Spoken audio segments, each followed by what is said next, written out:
My name is Delaney Holmes, and I'm about to tell you the story of how I turned my wedding day into the most legendary revenge plot in social media history. 24 hours before I was supposed to say I do, I was standing in my childhood bedroom, candlelight dancing across mirrors that had witnessed 1,000 dreams. My grandmother's pearls lay cool against my throat, the same ones she wore when she married my grandfather after he returned from war. The custom Vera Wang dress that had taken 8 months to perfect hung like liquid silk against my skin. I looked every inch the blushing bride from a magazine cover. Then my phone lit up with a text that would rewrite the ending of my fairy tale. I can't do this. I'm in love with Scarlett.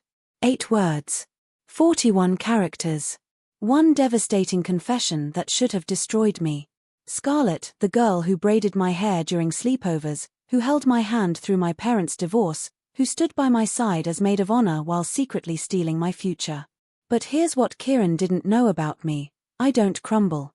I crystallize. Within 6 hours, I had orchestrated a masterpiece of poetic justice that would turn his moment of cowardice into my moment of triumph. What happened the next day didn't just go viral, it rewrote the rules of public accountability and gave heartbroken women everywhere a new patron saint of savage grace.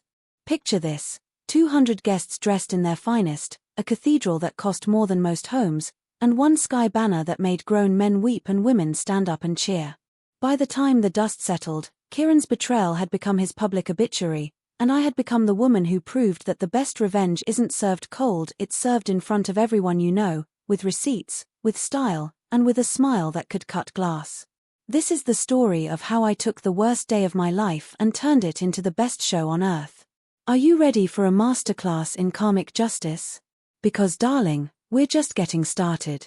Corner office on the 32nd floor, floor-to-ceiling windows overlooking downtown Seattle, awards lining the walls like soldiers in formation. That was my world. Skyline Pharmaceuticals wasn't just my company, it was my life's work, built from nothing but determination and a belief that science could heal the world. I was 38 years old and I had everything.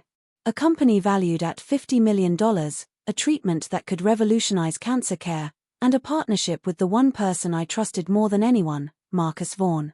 Marcus was the kind of man who lit up every room he entered.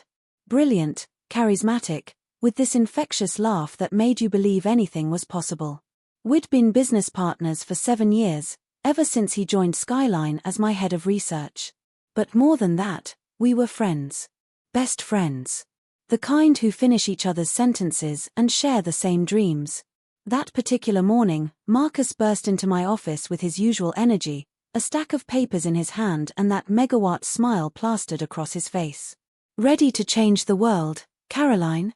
I was reviewing our licensing agreement with Meridian Healthcare, 12 years of research culminating in a deal worth $200 million. ReemGen, our breakthrough cancer treatment, was about to enter phase 3 trials. Not just change it, Marcus, I laughed, holding up the contract. We're going to save it. 12 years. 12 years I'd poured my soul into developing ReemGen. 60-hour weeks, missed vacations, relationships that crumbled under the weight of my obsession with creating something that mattered. But it was worth it. Every sacrifice was worth it because ReemGen wasn't just another drug, it was hope in a syringe. Marcus placed his hand on my shoulder, and I felt that familiar warmth of knowing someone truly understood your vision. Our treatment, Caroline. We built this together. Our treatment. Those words should have been my first warning, but I was too blinded by trust to see the poison hidden in them. That evening, I went home to my penthouse overlooking Elliott Bay. David Chen, my fiancé, was in the kitchen making his famous stir-fry. David was everything Marcus wasn't, quiet where Marcus was loud, steady where Marcus was electric. A pediatric surgeon with gentle hands and an even gentler heart. He saved children's lives every day while I worked to save adults tomorrow.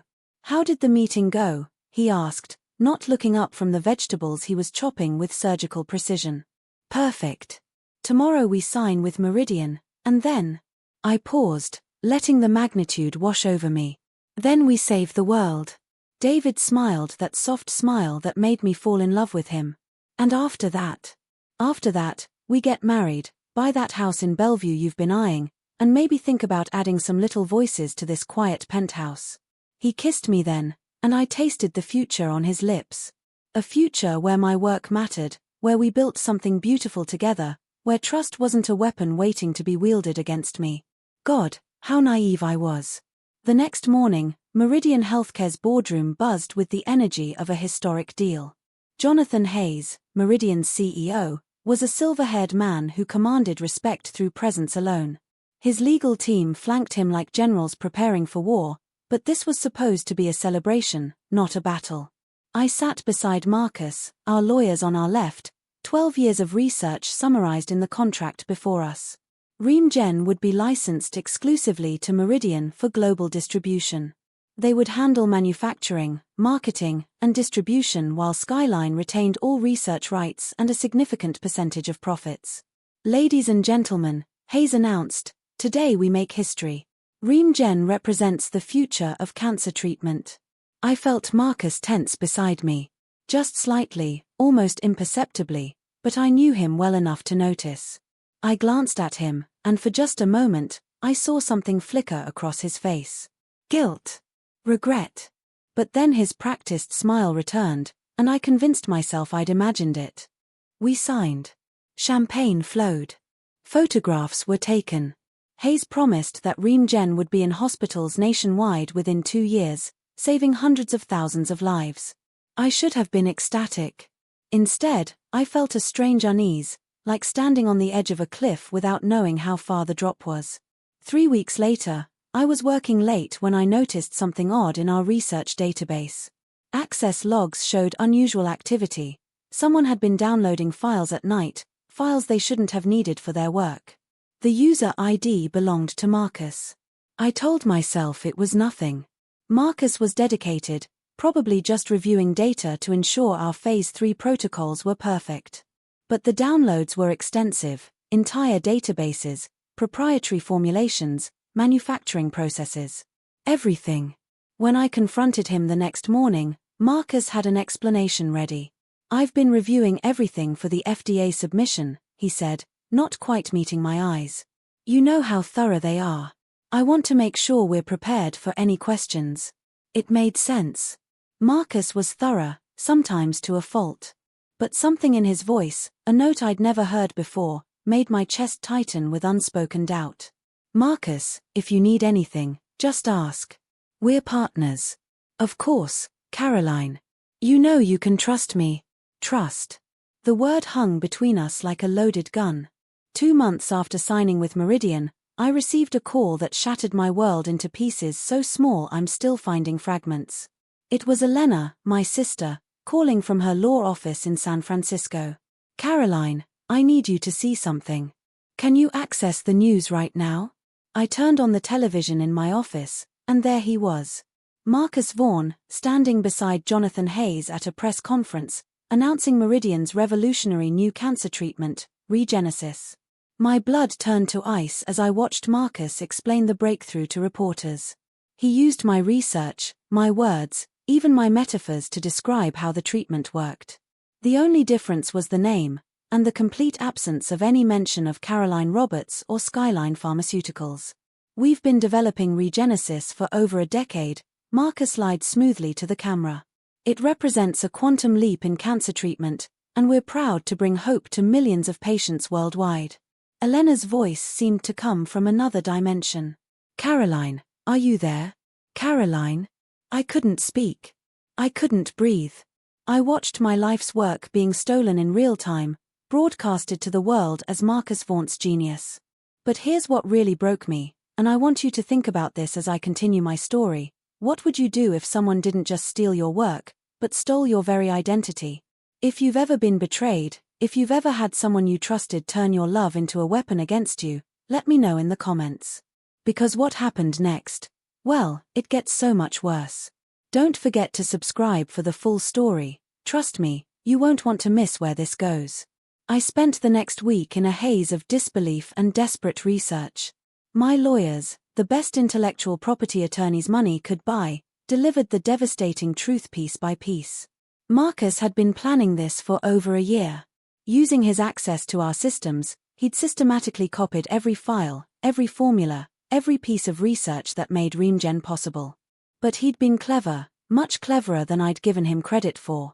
The downloads were spread over months, never taking enough at once to trigger our security protocols. He'd covered his tracks by accessing files he legitimately needed for his work, making it nearly impossible to prove which downloads were authorized and which were theft. Worse, Marcus had been feeding information to Meridian during our licensing negotiations. While I thought we were partners preparing to change the world, he was actually helping our buyer steal everything we'd worked for. The contract you signed, my lead attorney, Sarah Martinez, explained with the gentle tone people use to deliver terminal diagnoses, it's worthless. Meridian never intended to honor it. They were using the negotiations to map our research while Marcus fed them our actual data. But we have proof, I insisted. 12 years of research logs, patent filings, everything is documented. Sarah's expression grew more pained. Caroline, that's the most sophisticated part of the theft. Marcus had access to our documentation systems. Over the past year, he's been gradually altering timestamps, changing file properties, even creating backdated research logs that make it appear as though key breakthroughs originated from his independent research rather than our collaborative work. The room spun around me. What are you saying? I'm saying that legally, it will be almost impossible to prove theft. Marcus has constructed a paper trail that suggests he was the primary researcher on ReemGen, and that much of what we consider collaborative work was actually his individual contribution to Skyline. That's insane. ReemGen was my concept from the beginning. I have the original research proposals, all of which show Marcus as a co-developer. Sarah interrupted gently. Caroline, I've seen corporate espionage before, but nothing this methodical. He didn't just steal your research, he stole your history. I confronted Marcus that evening at his downtown apartment. The man who answered the door wasn't the friend I'd known for 7 years. This Marcus was cold, calculating, wearing success like armor. Caroline, he said, not inviting me in. I wondered when you'd show up. How could you do this to me? To us. His laugh was brittle, unfamiliar. Us. Caroline, there never was an us. There was you, taking all the credit, and me, doing half the work for a fraction of the recognition. That's not true. We were partners. I was your employee. A very well-compensated employee, but an employee nonetheless. You owned 60% of Skyline, I owned 15%. You were the face of every presentation, every interview, every award ceremony. When people talked about ReemGen, they talked about Caroline Roberts' breakthrough. Because it was my company, I founded Skyline, I developed the initial concepts. With my research. With my formulations. With my innovations. His voice rose, years of resentment pouring out. Do you have any idea what it's like to watch someone else get credit for your work? To be introduced as Caroline Roberts and her team when you've spent 60-hour weeks making her dreams reality? I stared at him, seeing a stranger. So you decided to steal everything? I decided to take what was mine. Meridian offered me something you never did, recognition. Real partnership. Jonathan Hayes knows my value. This will destroy you, Marcus. When the truth comes out. What truth? He smiled then, cold and triumphant. That the head of research at a pharmaceutical company took his own work when he left. That seems perfectly reasonable to me. It's not your work. Prove it. Those 2 words hit me like physical blows. Because suddenly I understood the depth of his betrayal. This wasn't an impulsive act of greed, this was a calculated assassination of everything I'd built. What followed were 6 months of legal hell that consumed my savings, my energy, and what remained of my faith in justice. My lawyers filed injunctions, patent challenges, and theft charges. Marcus's team, funded by Meridian's deep pockets, countered with documentation that painted me as a credit-stealing CEO who had systematically minimized her head researcher's contributions. The depositions were torture. Sitting across from Marcus as he calmly lied about our partnership, rewriting 7 years of shared history. According to his testimony, he had developed ReemGen's core compounds independently and had graciously allowed Skyline to pursue development in exchange for equity and recognition that I had subsequently denied him. Ms. Roberts was focused on the business side, he testified under oath. The actual scientific breakthroughs came from my lab. I have the documentation to prove it. And he did. Somehow, impossibly, he had documentation. Research logs that showed him working alone on key formulations. Email chains that made it appear as though I was simply providing business oversight while he did the actual development. Patent applications that listed him as the primary inventor. My lawyers worked 18-hour days trying to prove that the evidence was falsified, but Marcus had been too careful. Every alteration was subtle, every backdated document was plausible. He hadn't just stolen my research, he'd stolen my past and rewritten it in his favor. 8 months after the theft was discovered, Judge Patricia Williams delivered the verdict that destroyed what remained of my life. While the court acknowledges that both parties contributed significantly to the development of ReemGen, she announced from her bench, the evidence suggests that Mr. Vaughan's contributions were more substantial than initially recognized by Skyline Pharmaceuticals' corporate structure. Furthermore, Mr. Vaughan's departure and subsequent development of Regenesis appears to represent legitimate utilization of his own intellectual property. I felt my soul leave my body. The judge continued speaking about licensing disputes and corporate governance, but I heard none of it. All I heard was the sound of 12 years of my life being legally erased. The injunctions were dissolved. Marcus was free to continue developing Regenesis with Meridian. Skyline Pharmaceuticals was ordered to pay court costs, nearly $2 million that I didn't have. As I watched Marcus shake hands with his attorneys, celebrating his victory, I realized that the law, the system I'd believed would protect the innocent and punish the guilty, was just another game that could be manipulated by those clever enough to rewrite the rules. Within a month, everything unraveled. Skyline Pharmaceuticals, drained by legal fees and without its primary asset, filed for bankruptcy. The company I'd built from nothing, the dream I'd sacrificed everything for, died with a stack of papers filed in King County Superior Court. David tried to be supportive, but I could see the doubt growing in his eyes. Not doubt about my innocence, he knew me too well for that, but doubt about the woman I was becoming. The rage that consumed me was changing me in ways that frightened both of us. Maybe it's time to move on, he suggested gently one evening as I obsessed over legal documents for the 100th time. Start something new. We could relocate, maybe move to Portland where my brother practices. Fresh start. Move on. I laughed, but it sounded more like glass breaking. David, they didn't just steal my research. They stole my identity. Every scientist who hears the name Caroline Roberts will associate it with failure, with being outsmarted by her own partner. My reputation is destroyed. Your reputation isn't everything. It's the only thing I have left. That's when I saw it, the moment David began to understand that the woman he'd fallen in love with was disappearing, being consumed by something dark and hungry. Elena tried to help, flying up from San Francisco every weekend, trying to talk me through the anger. But even she couldn't understand. She was a successful attorney with a loving family and a secure future. She'd never had someone reach into her chest and tear out everything that defined her. The breaking point came when I saw Marcus on the cover of Forbes magazine, the genius behind Regenesis, how Marcus Vaughan is revolutionizing cancer treatment. I read every word of that article, each sentence twisting the knife deeper. Marcus had given a lengthy interview about his vision for cancer treatment, his years of independent research, and his decision to leave Skyline to pursue his breakthrough with a partner who truly understood his contributions. Caroline Roberts is a talented businesswoman, he was quoted as saying, but she struggled to understand the scientific complexities of what we were developing. I realized I needed a partner who could appreciate the full scope of my work. My talented businesswoman.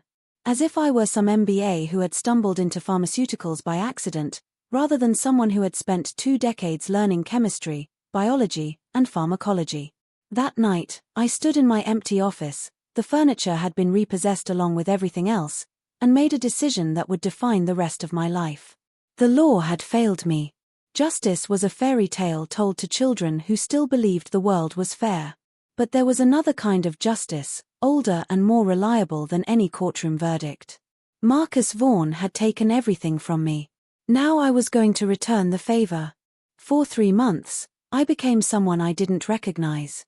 While the world moved on and Regenesis moved toward FDA approval, I studied Marcus like a scientist studying a particularly interesting specimen. I learned his routines, his habits, his weaknesses. I discovered that success hadn't made him cautious. If anything, it had made him arrogant.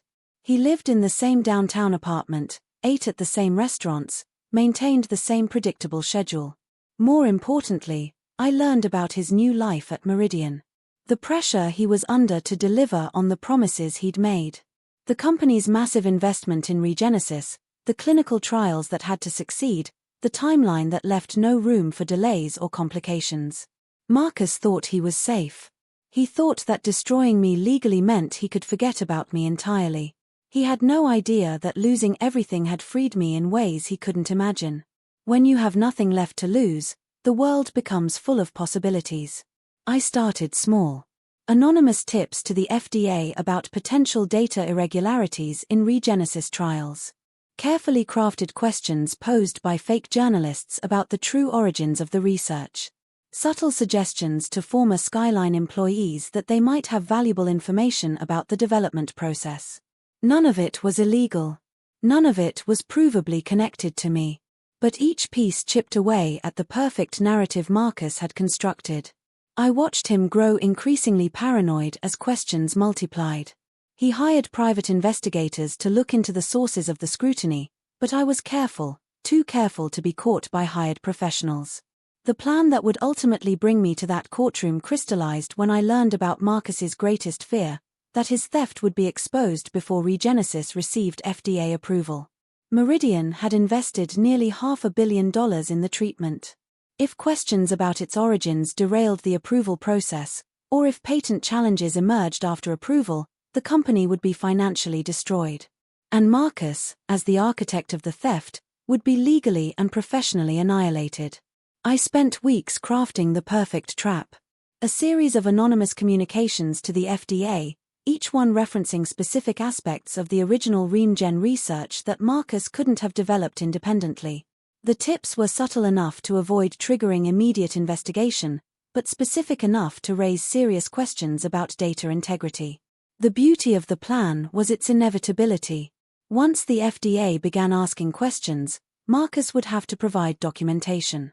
But the documentation he'd created to steal my research wouldn't hold up under genuine scientific scrutiny. The timeline discrepancies, the impossible research progressions, the convenient gaps in experimental data, everything that had been sufficient to fool a civil court would crumble under regulatory review. Marcus would be exposed not just as a thief, but as a fraud who had put hundreds of thousands of cancer patients at risk with a treatment based on stolen and potentially corrupted research. But that wasn't enough. Not anymore. You see, I'd learned something about myself during those months of legal hell. I wasn't the person I thought I was. The Caroline Roberts who had built Skyline Pharmaceuticals was motivated by hope and the desire to heal. But the Caroline Roberts who emerged from that destruction was motivated by something much darker and much more focused. I wanted Marcus to suffer the way I had suffered.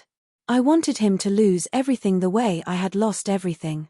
And I wanted him to know, in those final moments, exactly who was taking it all away from him. I arranged to meet Marcus at Pike Place Market on a rainy Thursday evening.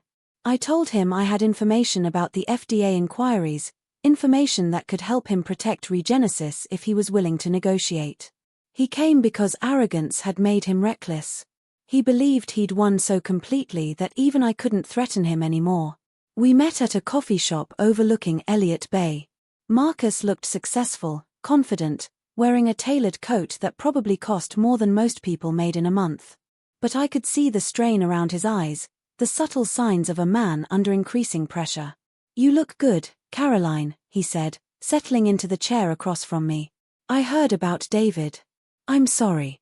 David had left me 2 weeks earlier, finally accepting that the woman he'd loved was gone.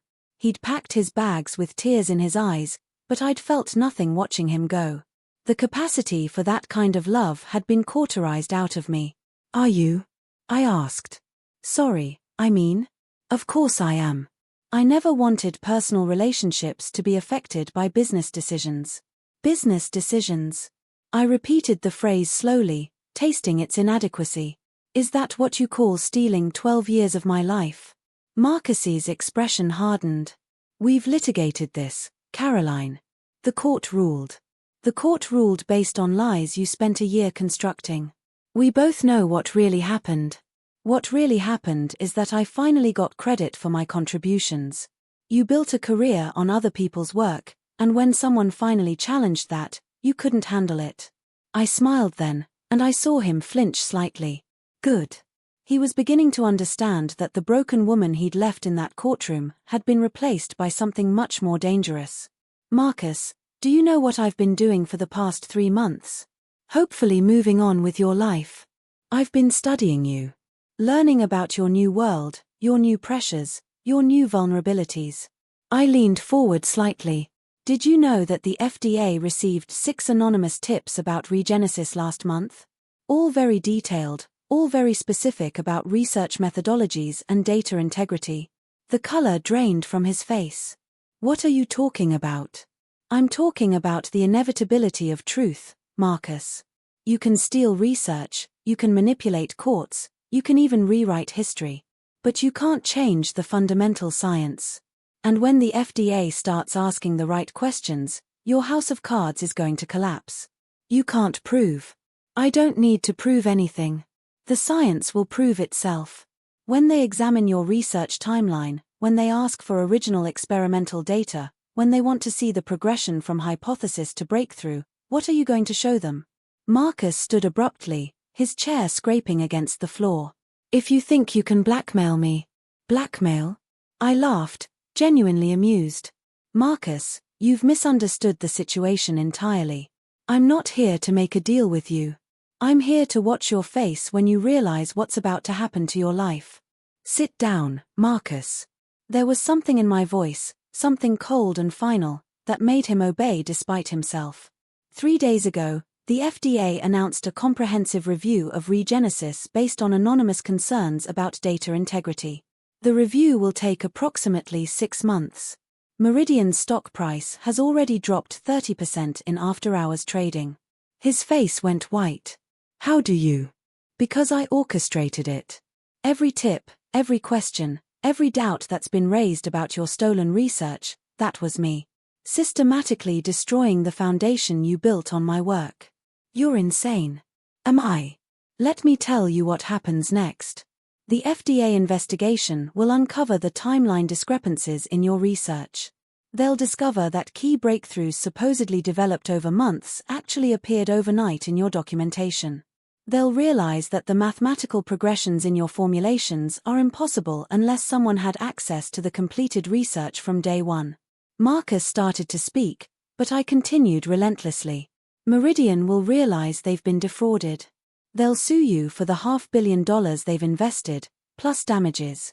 The SEC will investigate securities fraud. The medical community will blacklist you. And hundreds of thousands of cancer patients will lose access to a treatment that could have saved their lives, all because of your greed. Caroline, please. But that's not the beautiful part, Marcus. The beautiful part is that when it's all over, when you've lost everything and everyone knows you for the thief you are, the original patents will revert to Skyline Pharmaceuticals. To me. I leaned back, savoring the moment. I'll rebuild everything you destroyed. I'll bring Regen to market the way it was meant to be brought to market. And every life it saves, every success story, every medical breakthrough, it will all be associated with the name Caroline Roberts. Your theft will become a footnote, a cautionary tale about corporate espionage. Marcus was shaking now. You can't do this. The damage to the patients. The damage to the patients is your responsibility. You're the one who built this treatment on a foundation of lies. I'm just making sure the truth comes out. There has to be another way. We can work together, fix this. Work together? I stood up, looking down at him. Marcus, you killed the woman who would have worked with you. Caroline Roberts died in that courtroom 8 months ago. I'm just what's left. I walked away from that coffee shop feeling more alive than I had in months. For the first time since the theft, I had a sense of purpose, of direction. Marcus would be destroyed, justice would be served, and I would reclaim everything that had been stolen from me. But Marcus, apparently, had one final move to make. 2 weeks later, I received a call from Elena. Marcus had reached out to her, claiming he had information about my activities that could result in criminal charges. He wanted to meet, to discuss a resolution that would protect both of us. I should have known it was a trap. I should have realized that a man desperate enough to steal 12 years of research was desperate enough for anything. But arrogance had made me careless too. I thought I'd won. I thought Marcus was finished. We met at his apartment. He answered the door looking haggard, defeated. The successful executive from 2 weeks earlier had been replaced by a broken man who clearly hadn't been sleeping. "Caroline, thank you for coming. What do you want, Marcus?" "I want to end this. For both of us." He led me into his living room.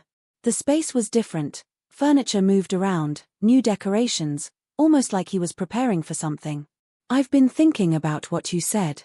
About the patients who will suffer because of what I did. You're right. I never considered that." I studied his face, looking for the trap. "And I want to make it right. I want to return the research to you, publicly acknowledge what happened, and work with you to bring Regen to market properly. It's too late for that." "Maybe not. If we move quickly, if we present a united front to the FDA. Marcus, you don't understand. This isn't about saving Regenesis anymore. This is about justice."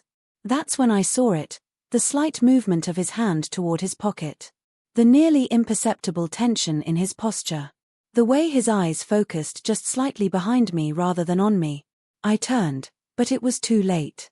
The man who emerged from Marcus's bedroom was large, professional, and holding a gun with the casual confidence of someone who used such tools regularly. "Caroline Roberts?" the man asked politely. "Yes. Mr. Vaughn has hired me to resolve a business dispute." I looked back at Marcus, finally understanding. "You're going to have me killed?" "I'm going to survive," Marcus replied. "You've made it clear that there's no other option." The professional, I never learned his name, gestured for me to sit down. "Mr. Vaughn has explained the situation. You've been systematically destroying his business through false communications with regulatory agencies. That's a federal crime. Everything I told the FDA was true." "Maybe. But you can't prove that from a grave." I felt remarkably calm. Perhaps because I'd already lost everything that mattered. Perhaps because this seemed like the logical conclusion to a story that had started with one betrayal and would end with another. "How are you going to explain my death?" Marcus had clearly thought this through. Suicide. Disgraced CEO, destroyed by legal battles and financial ruin. Very believable, unfortunately. Elena will never believe that. Elena will believe what the evidence tells her to believe. And the evidence will show a woman who lost everything and couldn't live with the shame. But here's the thing about desperation, it makes people careless. And Marcus, for all his planning, had made one critical error. He'd underestimated how thoroughly I'd prepared for war. While he'd been arranging my murder, I'd been recording every conversation we'd had.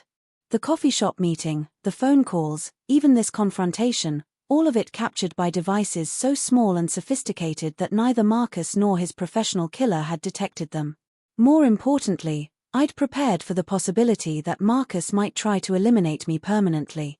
Elena had detailed instructions about what to do if I disappeared or died under suspicious circumstances. Every piece of evidence I'd gathered, every recording I'd made, every document that proved Marcus's theft, all of it was in her hands, with instructions to release everything to the media and law enforcement if anything happened to me. "Marcus," I said calmly, "you should know that killing me won't solve your problems. It will create much bigger ones. I don't think you're in a position to make threats." "I'm not making threats. I'm explaining consequences." I looked directly at the professional. "Do you know what Mr. Vaughn hired you to do? He's asking you to murder someone who has already provided law enforcement with evidence of his corporate crimes. My death won't look like suicide, it will look like a man eliminating a witness." The professional's expression didn't change, but I saw him glance at Marcus with new interest. "She's lying," Marcus said quickly. "She's desperate." "Am I?" Marcus, Why don't you call Detective Sarah Morgan at Seattle PD and ask her about the evidence package she received yesterday? Or better yet, call your attorney and ask him about the federal prosecutor who's been asking questions about regenesis. The professional took a step back. Mr. Vaughn, you didn't mention law enforcement involvement. Because there isn't any. She's bluffing. But doubt was creeping into the professional's voice. If she's already talked to the police. She hasn't. I smiled. Marcus, would you like to hear the recording of your confession from 2 weeks ago? The one where you admitted to stealing my research? The color drained from Marcus's face as I reached slowly into my purse and withdrew a small recording device. I pressed play. Marcus's voice filled the room. I decided to take what was mine. Meridian offered me something you never did, recognition. Real partnership. The professional lowered his weapon. Mr. Vaughn, this changes the situation significantly. She manipulated me. I never would have said those things. You said them because they were true, I interrupted. And now they're evidence. What happened next happened quickly, but I remember every detail with crystal clarity. The professional, realizing he'd been hired to commit a murder that would inevitably be traced back to him, made the logical decision to protect himself. He turned the gun on Marcus. Mr. Vaughn, you've put me in an untenable position. Please, this is all a misunderstanding. You hired me to eliminate a witness who's already provided evidence to law enforcement. That's not a business dispute, that's conspiracy to commit murder in the first degree. I watched Marcus's face cycle through terror, disbelief, and finally, the same desperate rage that had consumed me for months. You destroyed me first, he screamed at me. You took everything from me. My reputation, my future, my life's work. Your life's work. I laughed, but there was no humor in it. Marcus, your life's work was stealing other people's lives' work. The professional was growing impatient. Mr. Vaughn, I need to resolve this situation cleanly. That's when Marcus made his final play. In a movement that surprised both of us, he lunged for the gun. What followed was chaos. 3 people struggling in a small space, with a loaded weapon that could go off at any moment. The professional was trained, but Marcus was desperate, and I was driven by 8 months of suppressed rage. The gun went off. Marcus crumpled to the floor, blood spreading across his expensive shirt. The professional and I stood frozen, staring at the man who had set all of this in motion. Is he dead? I asked. The professional knelt beside Marcus, checking for a pulse. Not yet. But soon. I looked down at Marcus Vaughn, the man who had been my best friend, my business partner, and ultimately my destroyer. He was conscious, his eyes wide with fear and pain. Caroline, he whispered. Please.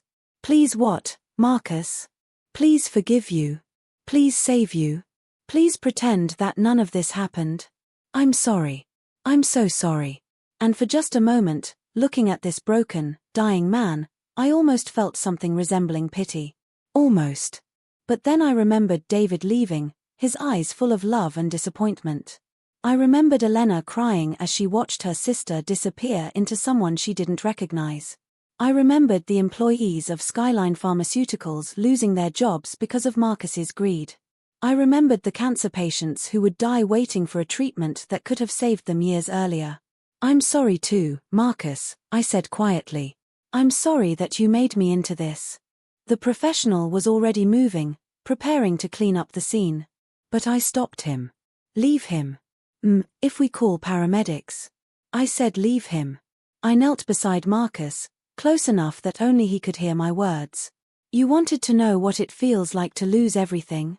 Now you know. But unlike me, you won't get the chance to rebuild. I watched the light fade from his eyes, and I felt nothing. No satisfaction, no regret, no closure. Just the hollow acknowledgement that justice, when you have to take it for yourself, tastes like ash. The professional, who I later learned was named Thompson, had a problem. He'd been hired for a clean elimination that had turned into a chaotic murder scene with witnesses and evidence. We need to discuss how to handle this situation, he said, holstering his weapon. There's nothing to discuss. You're going to leave, and I'm going to call the police. I don't think you understand. I understand perfectly. You were hired to commit a crime, the crime went wrong, and now Marcus is dead. The question is whether you want to be charged with murder or conspiracy to commit murder. Thompson stared at me for a long moment, clearly recalculating his options. If I leave, what's your story? The truth. Marcus hired someone to kill me, there was a struggle, and he ended up shot. I'll testify that you tried to back out when you realized the situation was more complicated than Marcus had described. And the recordings will corroborate everything I just said. Thompson made his decision quickly. Professional criminals survive by knowing when to cut their losses. I was never here, he said, moving toward the door. You were never here, I agreed. After he left, I sat in Marcus's living room for 20 minutes, organizing my thoughts and my story. Then I called 911. 911, what's your emergency? My name is Caroline Roberts. I'm at 1425, Pine Street, apartment 4B. A man has been shot. I think he's dead. What followed were weeks of intense police investigation. Detective Sarah Morgan, a sharp-eyed woman in her 40s, led the inquiry with the thoroughness of someone who'd seen every possible variation of human deception. Tell me again about the sequence of events, she said during our fourth interview. I'd told the story so many times it had taken on the weight of absolute truth. Marcus had called me, claiming he wanted to make amends. When I arrived at his apartment, I discovered he'd hired someone to kill me. In the struggle that followed, Marcus was shot. And you never saw the shooter's face clearly. It happened very quickly. Medium height, dark hair, professional demeanor. He seemed to realize that Marcus had misrepresented the situation and tried to leave. That's when Marcus grabbed for the gun. The beautiful thing about my story was that it was essentially true. I simply omitted certain details about my own role in orchestrating the confrontation and the extensive planning that had led to that moment. The recordings I'd made proved that Marcus had indeed hired someone to eliminate me. The evidence of his theft supported my claims about his desperation. Even Thompson's professional background, Detective Morgan's investigation revealed he was a known mercenary with ties to corporate espionage, corroborated my version of events. Ms. Roberts, Detective Morgan said during our final interview, I want you to know that we've found substantial evidence supporting your account. Mr. Vaughant's communications show he was under extreme pressure regarding the FDA investigation. His financial records show payment to intermediaries who likely arranged for professional services. Everything supports your description of what happened. I'm glad the truth is clear. There is one thing that bothers me, though. My chest tightened slightly. What's that? How did you know to bring recording equipment to what was supposed to be a reconciliation meeting? I'd prepared for this question. Detective, Marcus had already stolen everything from me once. I've learned not to trust anyone without documentation. She nodded slowly. Understandable. Given what he did to your company. Which brings me back to where I started, standing in Judge Morrison's courtroom, pleading guilty to a crime I'd orchestrated but didn't technically commit. You see, the investigation had cleared me of wrongdoing in Marcus's death. Self-defense, the district attorney had ruled. No charges filed. But I knew something the police didn't know. I knew that I had manipulated every element of that confrontation. I had driven Marcus to desperation, cornered him until violence seemed like his only option, and then used his desperation to justify his destruction. Legally, I was innocent. Morally, that was a much more complicated question. So when the opportunity arose to face a different kind of justice, I took it. 3 months after Marcus's death, the FBI investigation into Regenesis revealed everything I'd known it would. The timeline discrepancies, the impossible research progressions, the evidence of systematic intellectual property theft. Meridian Healthcare faced criminal fraud charges. Several executives, including Jonathan Hayes, were indicted for conspiracy. But here's the twist that made everything perfect. The investigation also revealed evidence of my systematic campaign to expose the fraud. The anonymous tips, the carefully orchestrated leaks, the methodical destruction of Marcus's credibility, all of it traceable back to me. The federal prosecutor, an ambitious woman named Lisa Chen, saw an opportunity to make a statement about corporate vengeance and vigilante justice. Ms. Roberts, she said during our plea negotiation, while we understand your motivations, your actions represent a dangerous precedent. Citizens cannot take the law into their own hands, even when they've been wronged. I exposed the truth about a fraudulent medical treatment. How is that taking the law into my own hands? You systematically destroyed a man's life and business through deceptive communications with federal agencies. That's a federal crime regardless of whether your underlying claims were true. The charges were creative: conspiracy to commit wire fraud, making false statements to federal agencies, and criminal harassment. The maximum sentence was 15 years. But Lisa Chen offered me a deal.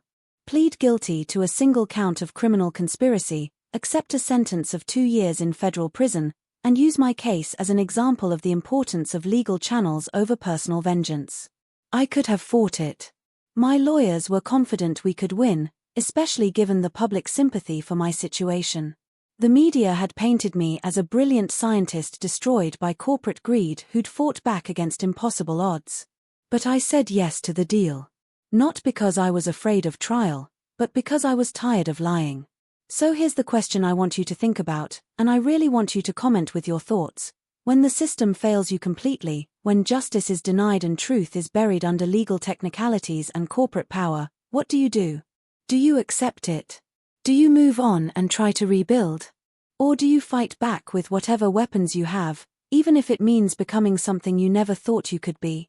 Because that's what this story is really about. Not corporate theft or pharmaceutical fraud or even murder. It's about the moment when you have to choose between who you were and who you need to become to survive. Standing in that courtroom, pleading guilty to conspiracy charges, I wasn't the woman who'd built Skyline Pharmaceuticals with hope and determination. I wasn't even the broken victim who'd lost everything to Marcus's betrayal. I was someone new. Someone harder and more dangerous, but also more honest about the world's true nature. Judge Morrison sentenced me to 18 months in federal prison with possibility of parole in 12. As the bailiff led me away in handcuffs, I saw Elena in the gallery, tears streaming down her face. She still loved the sister I used to be, but she was also afraid of the woman I'd become. I don't blame her for that fear. I'm afraid of me too, sometimes. Prison is a strange place for someone like me. Most of the women here are from worlds I never knew existed: poverty, addiction, violence that shaped their lives from childhood. I'm an oddity, a white-collar criminal with advanced degrees who killed someone without technically committing murder. But prison has given me something I hadn't expected: perspective. I spend my days in the library, reading about other cases of corporate fraud and personal vengeance. I've learned that my story isn't unique. Brilliant people destroyed by betrayal, seeking justice through increasingly desperate means. What strikes me is how rarely these stories end with satisfaction.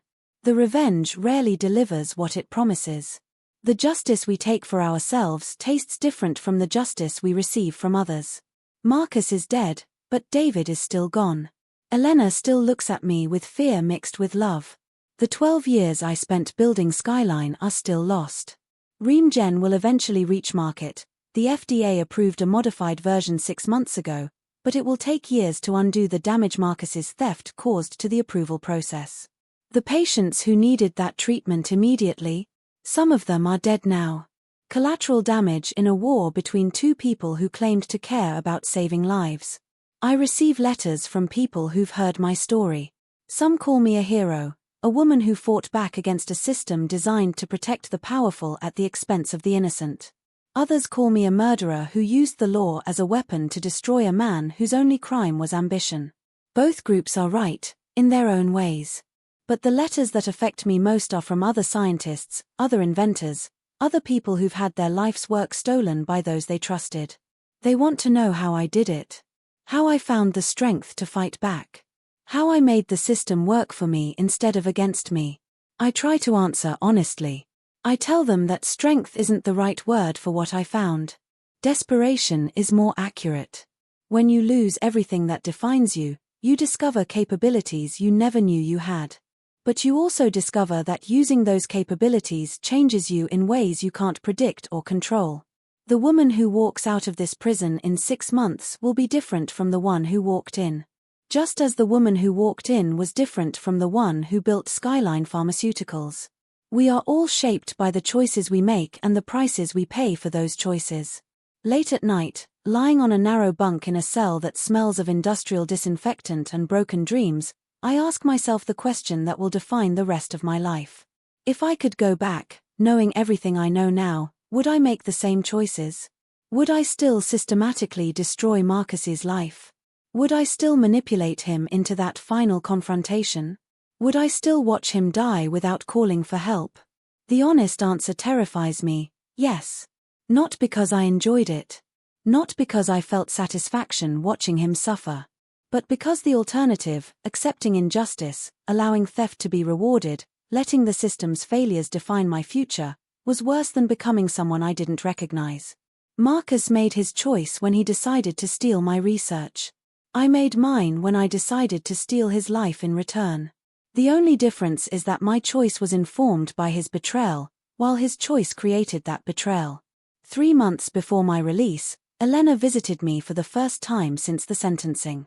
She looked older, worn down by the weight of having a sister in federal prison for orchestrating a murder. "How are you doing?" she asked, the question loaded with meanings we both understood. "I'm surviving." Are you still you?" I considered the question carefully. I'm still Caroline Roberts. But I'm not the same Caroline Roberts who trusted Marcus Vaughn. Will you be able to come back from this? When you get out, I mean. Come back to what? My company is gone. My reputation is destroyed. David has moved on. I heard he's engaged to someone else. What exactly am I coming back to?